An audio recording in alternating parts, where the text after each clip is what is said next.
Welcome back, everyone. It's the TFG Tuesday podcast, and I reckon this is the most excited I've been to talk to our man, Toby Green. He's all over the headlines this week. Tobes, are you a little bit nervous before this one? Because there's a lot of questions coming your way. Yeah, I got a couple of warnings from people saying don't say too much. So, in the headlines for some good and some bad. So, very eventful weekend, mate. Would have liked my time back for a couple of them, but is what it is, mate. Is what it is. Got to keep moving forward. TFG Tuesday loyal listeners and viewers want me to ask the questions off the top, so that's exactly what I'm going to do. Let's go straight to the Battle of the Bridge. Clearly, emotions are running high. Let's start off with you. And before the game, how much did you work yourself up for that one? And do you find it really hard to balance, your aggression and sometimes going over the line a little bit? Oh yeah, clearly. It was a big build up to the game, and it was a big day for our footy club. You know, Swans had been had the wood over us for a while, and their season was on the line. Our seed, if we want to make finals or if we want to make top four, we had to win. So it was a huge game, and and these games are always, there's a bit of feeling in them, and so there was no doubt there was a bit of extra emotion involved in the game, but to sort of respond the way we did after a horrible first half was super pleasing. But then to not be playing the next week against another huge game against the Dogs was I was pretty flat about. So a wide range of emotions on the for the 24 hours, mate. Let's start with the first half. The boys, the Giants team aren't playing that well. Frustration's high. What were the levels like in the second quarter? And talk to me about that moment in particular with your business partner, Isaac Heaney. What goes through your head in that moment? Well, not much goes through my head, mate. I'm not thinking too much. I was just, probably highly emotional and, got don't argued sensationally by Isaac and then did what I did, which, if I had my time back, I would love it back, but that's not possible. And turned around, gave away a free kick, which was ours originally, and then ran off and gave away another free kick. So it was a bad minute for me, but there was a fair bit of niggle throughout the game. From the first centre bounce, there was a bit going both ways, and probably let that get the better of me. In terms of getting emotional and pretty wound up. So that's probably a result of what happened. I've been guilty of it previously in my career, and it was certainly a slip up and something. I'd like to have my time back, but you obviously don't. And then super flat to miss this week. So I'd like to learn my lesson, and I thought I was almost past that, but clearly not. So, mate, a bit to work on, and flat. I'm not playing Thursday night against the Dogs. Yeah, we all are, because that's going to be a crack, and we'll talk about that later. Let's just talk about, have you learned a different lesson this time round, like being a bit later in your career? Is there something that, something new for you, or is it just a kind of similar incident for you?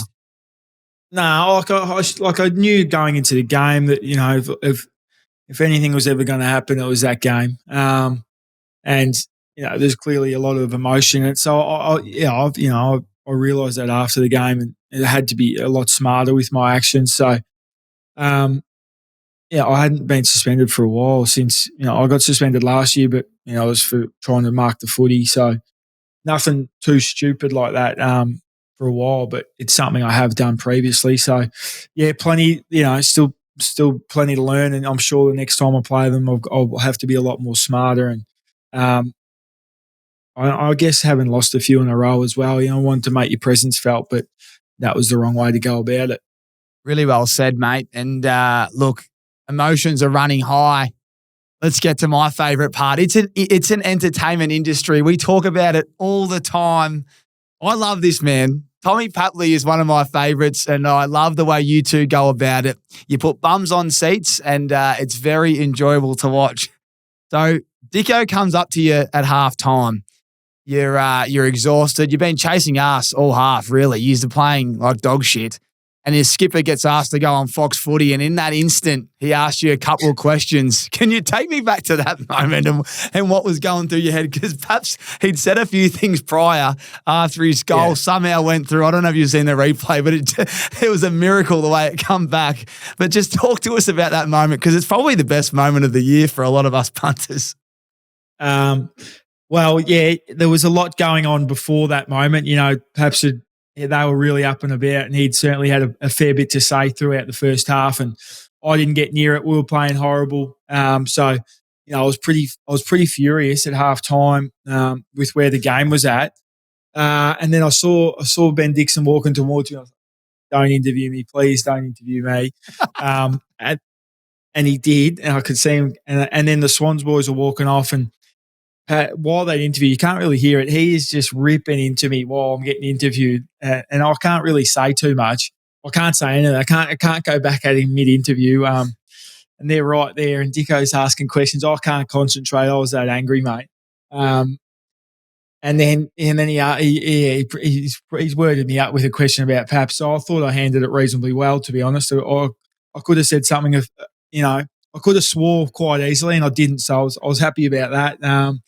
And it was it wasn't really I wasn't really going at his weight, although that's what I said. I knew he was underdone, and he probably shouldn't have been playing. So that's kind of what I meant by the comment.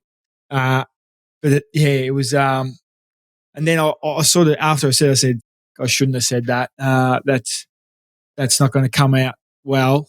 And then half time happens. We get copped a fair spray from Kingers, and I didn't really think about the interview after that till the end of the game. And a few people come up to me and goes, "Geez, that was keen what you said at half time." I said, "Oh yeah, forgot about that." So there's a few different messages, good and bad, and I mean, it is what it is. I certainly wasn't thinking he was fat. I was more having a go at him because I knew he was probably a bit underdone, been injured in rush back, and I knew he wouldn't have been right in the second half. Well, mate, he's in career best nick, he reckons, and we'll get to him in a second because I want to we're going to come back to this Papley stuff because I got a little bit of mail for you, and but the halftime, we loved that. So, and to be honest, I didn't know that he was chirping. You couldn't hear that on the TV. So there you go, something new for us all. But this halftime spray, we obviously had our past players, little catch up in the Sky Deck. Big shout out to the Giants looking after us. Still Addison. I heard you were mic'd up for the game as well, mate. A few of the past players. Yep, you'll get all the emotions. I roll around in the roller coaster, and I was flat the first half, but the third quarter we're going to get to in a second, and all the Tom Papley stuff come through. We're obviously trying to clip it up, get it on the Aces so everyone could see what was going on because we love you both. But the crew that were filming up there for this doco that had us mic'd up, they were saying that the camera crew was in the halftime, rooms, and they've never heard a spray like it. And it was directed at you. It was directed at a lot of leaders. Can you just talk to us about how big this halftime spray was? Yeah, it was Kinger's biggest ever, and he rarely gives them out as well. So when he does, it's pretty warranted, and this one certainly was. And he was bang on with what he said. He just he said, you're soft, pathetic. Fucking stand up for your footy club. You undisciplined. You horrible captain. Those sort of things. They didn't say horrible captain, I don't think, but that's what I was thinking. And then and I after that, I don't know who he went at, but I certainly was like, yeah, all right, need to do something about this. Because he was bang on with what he said. It was very deserved. We'd built the game up, really wanted to challenge the Swans, and the things that they'd been good at the last 5 times they've beaten us, they were just doing the same things with, their contest to contest, their work rate, a bit more desperate, hungrier. So you can say all you want, and you can say you want to turn it around, but if you don't action it, you puff. So that was what we were disappointed about, and we were able to rectify it, but. Yeah, it was a ripping spray, mate. It was as good as you'll see, and it'll be good TV for that doco. It will be. I can't wait to hear it because I think I was even speaking to our man Jason McCartney afterwards, and he was like, "Yeah, it was a beauty." And obviously, he's the old school football. He's been around a few. He's been in footy a long time and he's like, mate, it was one of the best I've heard. So in that moment, when you cop such a heated spray like that and it's quite direct, do you kind of just freeze a little bit and you kind of the rest of the meeting's a bit of a blur because you're just thinking about your own performance and how you need to respond? Yeah. Well, I remember like coming out the second half, I didn't really say too much. There was no point saying anything really. Like I said, right, we know what we got to do. Because what King has said was pretty direct and meaningful. So I didn't say too many words at all, to be honest. So yeah, I don't think you freeze, but you're like, you just want to change what's happening, and you got to do it the right way, which is what I hadn't been and what we hadn't been doing. So that's all I was thinking going into the third quarter. I wasn't thinking that we could do what we did. I was just thinking trying to get the game back on our terms a bit, try and peg this lead back a little bit and have a crack at them in the last. So it was pretty crazy what happened, and that's rare. So that was sort of my mind. I'm just getting it up because there's a graphic and I want to get it right, because what happens after that is I think I said it's the greatest quarter of football I've seen. And when I say that, I mean to turn the result around completely upside down, it's just rare. I've got it in front of me. So it's 15-50 with 21 minutes down in the second quarter, and the game finishes 102-58. Crazy turnaround. The thing that stands out defensively is you've kept them to 8 points over 2 quarters and 10 minutes. But then on the other side of things, you've scored 87 points. And the third quarter, it was like the best football I've ever seen. Everyone come to the party. The pressure was elite. All your superstars fired. Vin Callahan, get the ball in his hands and everything happens. But everyone just started to just go bananas. Well, did it feel like that out there? Like, are you guys going, wow, this is Giants football? Or is that the best quarter you've ever been involved in? Yeah, it would be right up there. Yeah, it was, as I said, you just can't expect something like that to happen. That's rare. That's once, twice in your career, that sort of stuff will happen. And just even where we're kicking goals from, you don't kick too many of them, let alone 4 or 5 in a row. So yeah, it was bloody special. When String kicked his goal, that snap, I reckon that's as loud as I've ever heard NG Stadium, and that's as loud as I've ever celebrated, I reckon. Like, that was adrenaline pumping through the veins, and he was right up and about. I was, and so was everyone. So it was pretty cool. It was good fun. Oh, mate, it was good fun. And just to recap, it was 1-9 in the third quarter, and they kicked a goal early. They kicked a goal after you kicked your first. It was kind of a great response from them. And then we thought, oh, geez, it's still going to be an arm wrestle. And then you guys turned it on.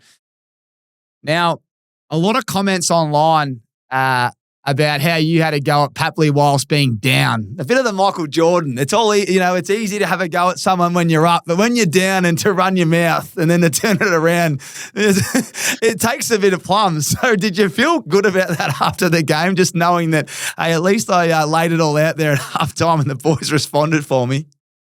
I didn't think about it, to be honest, what I'd said until like when I said it, I was like, shouldn't have said that. That was stupid. But again, emotions got the better of me, and I just could hear Paps yapping away in my ear. I was like, this okay.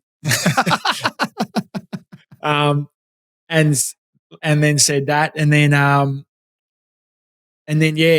didn't think about it again till after the game, till someone come up to, I think Binger come up and goes, geez, that was keen. I said, oh yeah, I did that. So it was when I did say it, I was like, this could be really bad. I'll look like an absolute. But the game, it happened as it did, and you got to lay your balls on the line sometimes, and I'm happy to say it, whether up or down, mate. I've always sort of been like that, but it looks better when you wing, that's for sure. It certainly does. And it certainly looks good when Tom Papley is keen to come to the party, and he loves this. Just so everyone knows, putting it out there, there's a lot of journos asking the questions, and I'll speak for myself, but we're getting soft. It's an entertainment business, and everyone loves this stuff. This is just top-tier banter, and Tom Papley loves it. So I'm going to put that out there just for the record. Now, I've been it was funny, actually. I was sitting on the couch at midnight, I got home, and I was just, watching Tour de France, I think, and then on my Instagram message, Tom Papley comes up. I go, oh, here we go. I was like, what's this going to be? And it's just a photo of him eating McDonald's. It was pretty funny. Yeah. I had a good laugh about that. That was good by him. That is so elite. So the big fella's tucked into some McDonald's after the loss and sent it through to you after you've called him overweight. Yeah, it was pretty sharp by him. He's one of the best. And he's asked me to ask you a question. So I'm going to ask you now because I've got a little video to send you once I ask it. But he goes, just ask Toby what his Skinfolds are on the podcast tomorrow night. So Tobes, I'm asking you first before I send you this video. What are your Skinfolds? 35, 36, mate. I'm always pretty sharp. I've never really had an issue with that. So it's mine are usually pretty standard around there. Can we get an exact? Because there's a reason why. What's the exact score of your Skinfolds the last time you did them? Oh, maybe 35.9. I don't know. Oh, wow. Well, I want you to, Patley, I texted Pats today and last night, and I said, well, mate, I need you to do something for me, and he's done it. He's gone to the dietitian today, and he's gone in and got his Skinfolds checked, and he goes, you tell Toby to read them out. So I'm going to send you a video. I'll just send it to you on WhatsApp, mate. Watch that and turn it up, because he's gone in and got the dietitian to size him up because he reckons he's in career best nick. Here it is. Oh, interesting timing for Skinfolds. What was the final result there? 37.5. 37.5. That's good from him. Yeah, he's in good nick there. Actually, I was as I said, that's what I meant was I didn't mean he was fat. I mean he was underdone. He hasn't really played much footy, and I knew he'd rush back in for the game. So that's what I meant. But yeah, well done to him there. That's good from him. That is good. It's good by both of you. And just on the banter side with other players, do you love it? Do you think we need more of it? Oh, I mean, we certainly weren't mates during the game. Like there was a lot of feeling in it, and like we weren't joking when we were going at each other, or other boys on throughout the game. There's certainly a good amount of feeling, but yeah, after the game, I'm happy to have a laugh about it, and he was he is really good for the game, and I've always loved watching him play. So it is good fun. There you go. I love it. The entertainment business, baby. That's good. Sending you a photo, tucking into the Mac Daddies after the game. That is brilliant. Well, let's keep moving, but just footy nuffy mode here from me. What's the one thing you put it down to, that change in the second half? For me, to the eye, was the pressure. Like I'm watching Jakey Stringer, the package, put on some of the best pressure I've ever seen him personally put on. And then everyone else, they were tighter on their man. There was no space. When players have a handball out to space, their player was referencing them within a metre. They couldn't get anywhere. The pressure was one thing that stood out. And then the second thing was clearly the finishing. Like blokes were just putting them straight through. But what was it, mate? Yeah, well, you're probably right. Pressure and ability to win contests, challenge them with the ball. That was something we definitely didn't do in the first half. So, you got to make them defend. And then if you can win contest, especially if you win contest in your front half, you usually score. So they are the two key things. And our pressure, we like to think we're the best pressure team in the comp, but we were nowhere near that in the first half. So it's and you're right, strings pressure was off the charts, as was Toby Bedford, Darcy Jones. So it's not something that we have to fake or manufacture. It's something we're usually pretty good at, and we like to sort of hang our hat on. Love it. Now, a couple of questions from randoms out there, but someone has asked, what would you say to those that call you a dirty player? Oh, well, it's probably fair enough. What I did was pretty dirty, and I've done that in my career. But I mean, I don't go out there premeditating anything, and it's just something I need to get better at in my game. But people can say what they want. It's not something I've been called lots of things throughout my career, mate, and I just got to worry about me and making sure I'm playing every weekend. That's what I'm worried about. I love it, mate. Block the external noise and just focus on the craft. Well, that's the bad. Let's get to the good, mate. Let's get to the good. Obviously missing a week, unfortunately, but there's some good out of this week. Our man Jevy has just landed in Florence. and he's with his missus, and they're going to have a romantic meal together this week. And the great man went early at halftime. He went early and sent me his address and said, "Send this to Toby. I want a signed Isaac Heaney jersey after the game." And geez, didn't it just turn upside down? So you're looking forward to seeing our man Jevy in Florence with the missus in the high-vis orange pants and signed Toby green jersey. I want to make sure his missus doesn't know as well. Make sure that happens. It'll be a good video. It'd be nice if we could know someone over there in Venice, was it? I think it was Florence.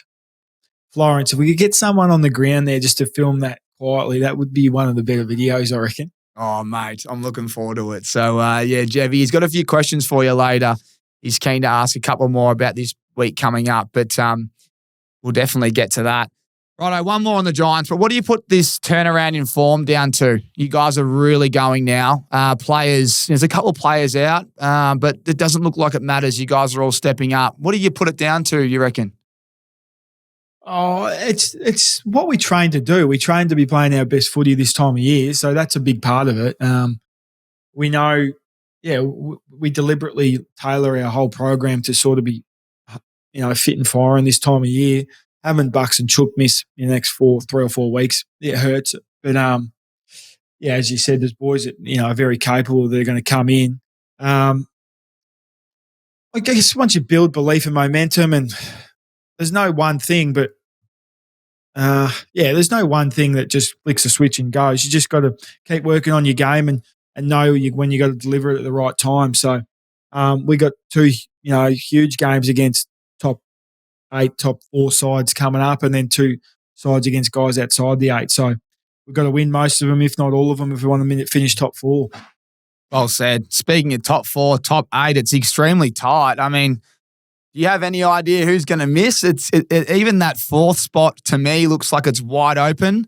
The top 2 or 3 looks pretty settled just purely because of the run home. You can kind of see them playing some easy teams, but do you have any idea of who you think might miss out? Or it's kind of hard to predict who the best team is. For me, it feels like Adelaide's the team to beat. Do you have a different opinion? No, not really. They're flying. They're going to finish top 2, you'd think. And then, Collingwood probably as well. Then Geelong probably finish 3rd. And then after that, it's like anything can happen this next 4 weeks. A good side's going to finish 9th, like a really good side. So, we know we got our work cut out for us, and we're going to make sure that's not us. And we can finish 4th if we win all our games. So that's what we're trying to do. Let's get to our mate Jezza. He's kicked 11 snags against North. All of a sudden, the 100 looks very likely if you include finals, but he continues that. He might even do it in the regular season. How excited are you for Jezza to potentially get 100 snags? And if you're not playing, you're flying down and watch it so we can jump on the ground together?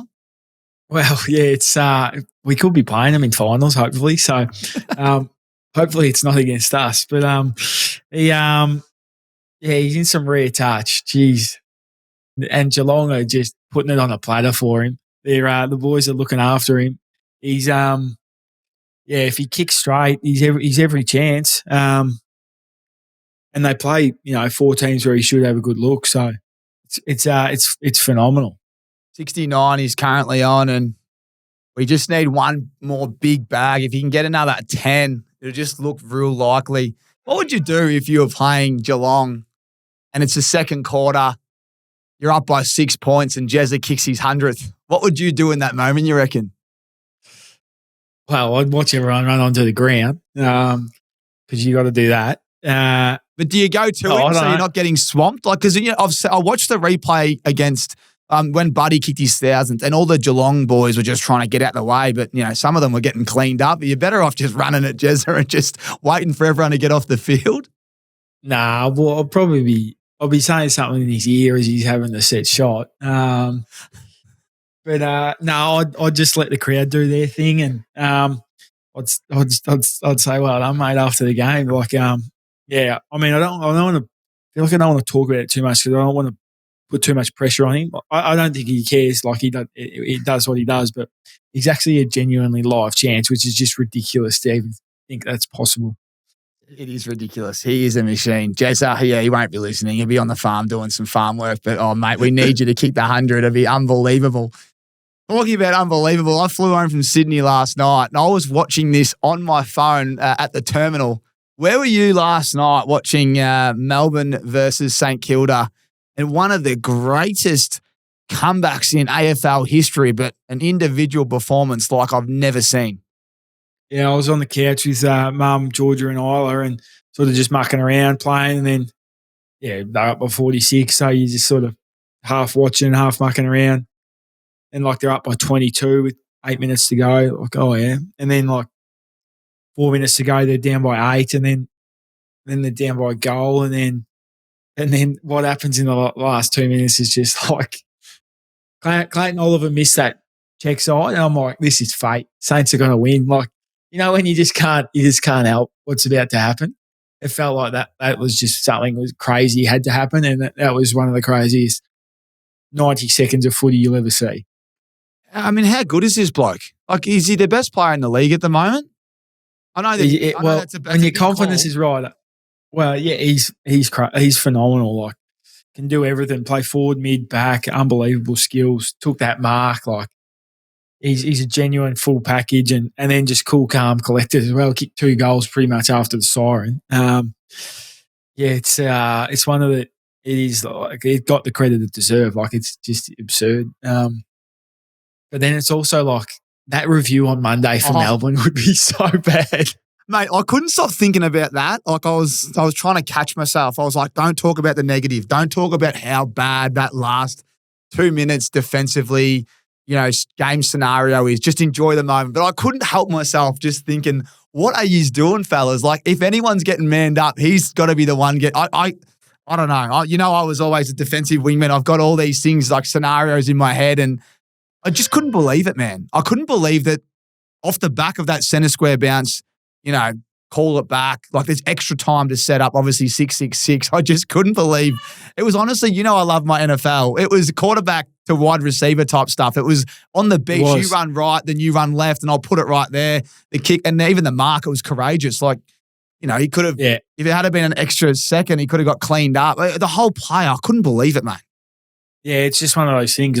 Everything has to go perfect, and then Melbourne have to do some disastrous things for it to happen. It was, to come from 46 down, it's just it's never happened before. So, something. It was just, it would have been pretty crazy being there, being a Saints supporter.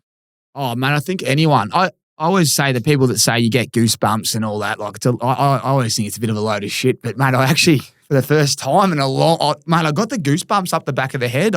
Watching it on the phone at the airport, I honestly was like, this is, from an individual standpoint, a bloke that's played halfback and mid, and then just thrown himself forward like plugger and taken the big hanger, and then done the set for. And the way people don't I don't know what was going through your head when he was having a set shot. Because for me, I was like, oh, does he just aim big and miss, and just get a point? We really want him to kick a goal. He goes back and flushes it. He kicks it perfectly through the big sticks. Yeah, well, he's an unbelievable kick. So once he kicked the first one, I was like, nah, he'll kick this. He'll kick the second one. It was just special performance. Let's stay on him for a second, right? Because he's out of contract. How much money? He couldn't have timed this any better. This should be the best timing of a contract. If you're the manager, you'd be licking your lips. Geelong have apparently thrown their themselves into the scenario. They've offered an 8-year 1.6. They reckon Port and Adelaide have a war chest of cash, like a heap of cash. They don't normally do this, but they're ready to go. And then Saints, obviously, they're going to throw everything to keep him, and they need to after this. But can you imagine he leaves? Oh, Geelong couldn't get him, surely. They reckon they've offered 1.6 over 8. No way. They have.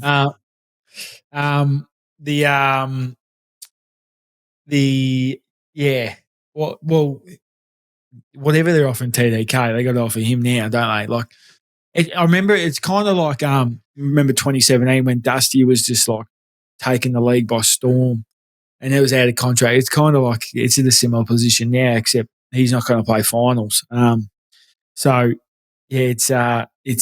be. I kind of hope for St Kilda that they keep him, but from what you hear, Port Adelaide's coming pretty hard, so it'll be interesting. Going to be interesting. Good luck to everyone involved. It's going to be one of those ones where we just watch this space. Well, mate, when it comes to having a cup of coffee, we have Australia's best blend. It's Inglewood Coffee Roasters, and we love having our coffee segment together. There's always plenty of news around the world. Who would you like to have an Inglewood coffee with this week? Oh, we just had it with Kingers, mate. Just a little debrief. Just said, did you really mean that, mate? We just workshopped what he went through, but no, it was good fun, and he was bang on, mate. He was bang on. So that was my coffee this week. Hang on, so you've already had a coffee with Kingers off the back of the weekend? Yeah, we caught up. How long did you last? How long was the coffee?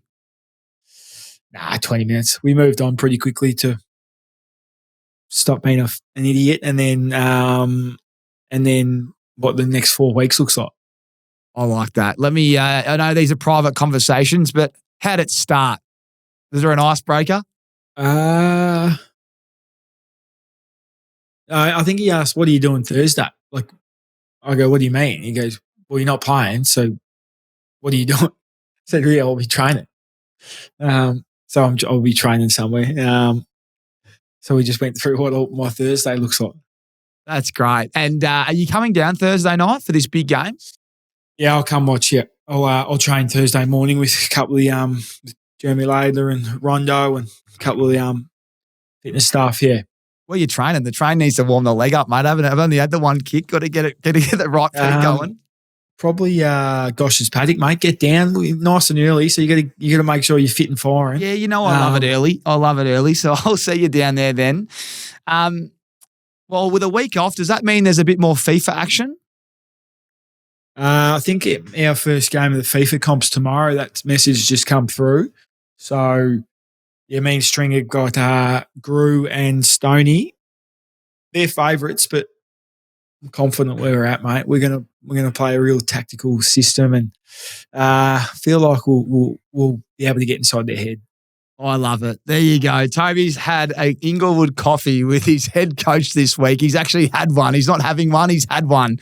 If you want to have one as well, visit www.inglewoodcoffeeroasters.com.au and grab yourself some of the best blend and beans and everything else you need right there. Well, we asked everyone this week to get in touch with us on Instagram, and it's their time to ask you a question. So I'm just going to skim over a few. There's a lot of filthy ones, so we'll skip them, and I'll just fire them out, and you fire them back to me. Righto, do you scrunch or fold? Scrunch. Oh, I'm sort of half-half. Love it. Would you ever be keen on an exhibition boxing match with Tom Papley post-career? Yeah, the only reason I wouldn't is because I'm conscious of CTE, but I really enjoy my boxing, and that it's something I'd certainly look at. I've got a bit of weight on him though. Hey, I'd have to lose I reckon I'd have a few kilos on him. So yeah. Do you shower nude or in jocks? Oh, come on. I'm just reading these on the fly, mate. This one's from your teammate, Jake Riccardi. Ask him if he has any interest in making a trade on Supercoach with Chich FC, my team. He reckons you've gone very quiet in the Supercoach WhatsApp. Well, yeah, he's offering me he wants Josh Dacos, and he's offering me Errol Goulden. But I need Josh Dacos in my back line, so he's super keen for him. I don't know what he's got an underlying motive or something, because he's been peppering me the last 2 days about it. But I can't let him go. I need him in my back line. Yeah, like it. Do you get along with the umpires? And if you do you chat to them during the game about issues or how they're going? Yeah, I do. I get along with them well. I actually spoke to him before the game on the weekend. That didn't work.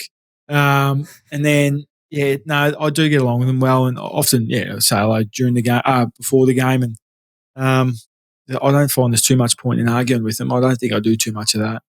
Zach Closey just wants a shout out. I won't repeat one of the words, but he said, statement from me to Toby, keep being you mad bip.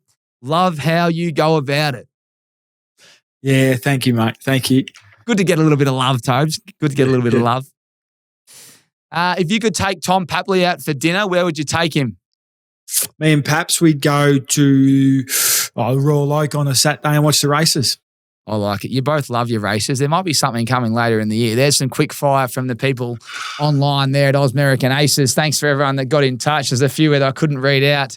Righto, mate. Let's get to this week. Round 21, prime time, Thursday night football. They're going to be without their skipper. You've lost 8 of the last 9. This is very similar to the Swans. You lose Jack Buckley and Chook. A few boys will come in. Bit of a tight turnaround, but what do you have to say about that? And what's it going to be like for you as skipper this week that's not going to be out there with them? Oh, well, yeah, obviously bloody disappointed, but fully believe we can win. Yeah, it is very similar to the Swans, to be honest. You know, they've had the wood on us. They sort of play a similar brand as well, and you know, got a really strong midfield that we're going to have to match, and that's where the game will probably be determined. So, yeah, we well aware, and you know, but we don't really need to talk about like how much the game means. It's both teams.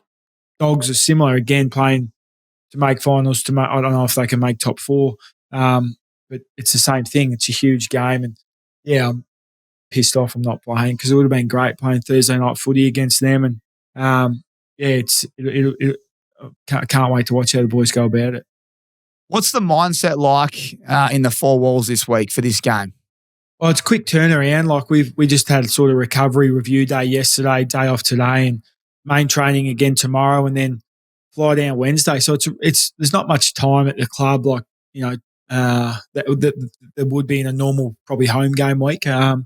So no, we're just hungry. Like we're hungry. We've got to keep winning. Got to keep we don't want to flirt with form. We know that we're not content with where we are at all. So. We're just hungry to go out there and show them what we got. I'm just looking at the ladder right now. You guys are 6th. The Dogs are 9th. You guys are fighting for top 4. They're fighting for top 8. You're out. Liver's a little bit banged up, pending whether he'll play or not. You lose Jack Buckley and Chook. This is going to be box office, isn't it? I mean, a lot of people out there know the rivalry you guys have had all the way back to 2016. You do kind of hate each other. There should be a nice little package here from Channel 7, I'd imagine, in the preview, but this should be fireworks. And there's a couple of boys you need to stop. Obviously, the Bont, and you also need to stop these 2 big forwards that are just dominating, and you lose Bucks. Sam Taylor back, though, which is good.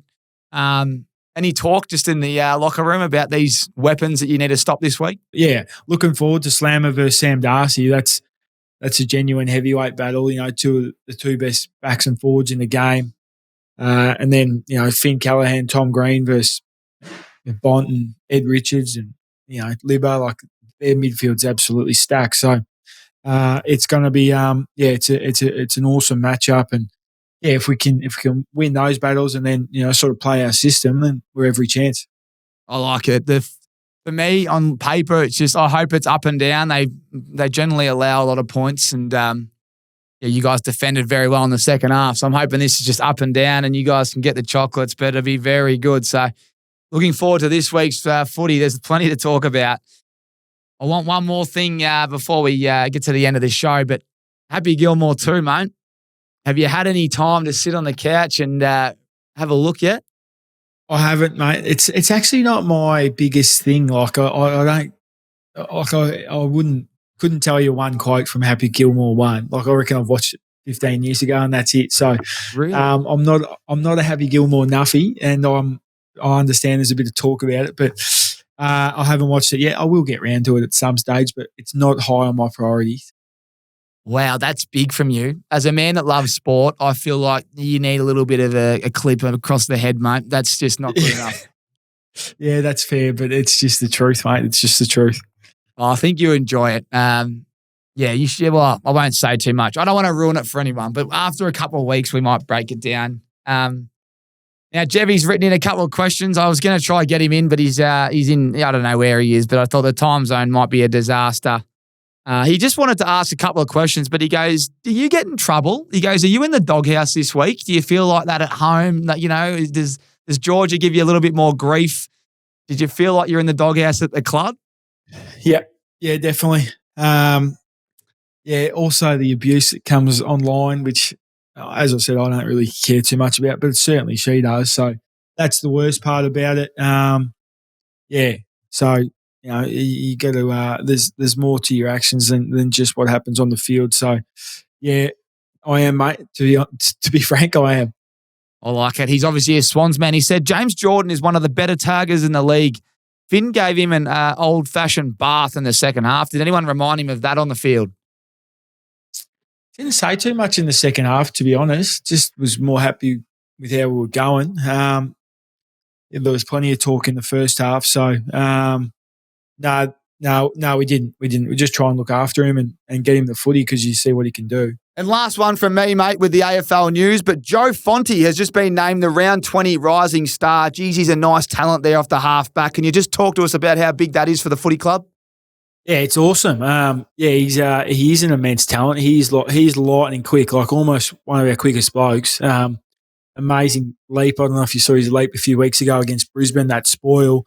And then he's really clean and good skills. So he's a high level talent, mate. And he's come in halfway through the year and hasn't looked out of place at all. So yeah, it's exciting future for him. It's great that he got rising star. Thoroughly deserved. He's been building for a few weeks. Well said, mate. Very well said. Another shout out to Joe Fonte and the recruiting staff at the Giants. They have done a very good job their whole career down there. So big shout out to the team at the Giants that just continue to recruit these superstar talent like Joe Fonte. But well done, mate. That's super. Man, I reckon that's all I've got for you. I've peppered you. But I think to recap, the Tom Papley stuff's all good banter. Once you step on the field, you can't stand anyone. But once you step off, you're all class. Have a beer with them and enjoy their company and have a bit of a laugh. He sent you a photo of him eating McDonald's. You've copped the one on the chin. You'll fly down. You'll train in the morning and watch the boys hopefully get the chocolates. You haven't seen Happy Gilmore yet, and we'll see you next week, same time. I think we've kind of covered everything, haven't we? Yeah, no, looking forward to it, mate. It's this top 9 race is just crazy. So it's going to be a great game Thursday and a huge month of footy coming up. Rest up, look after yourself, and looking forward to chatting to you next week. Appreciate it, mate. We'll see you down at Gosh's Paddock Thursday morning. Lock it in, mate. Just send me the Cal invite. Just got to squeeze it in there. See you guys.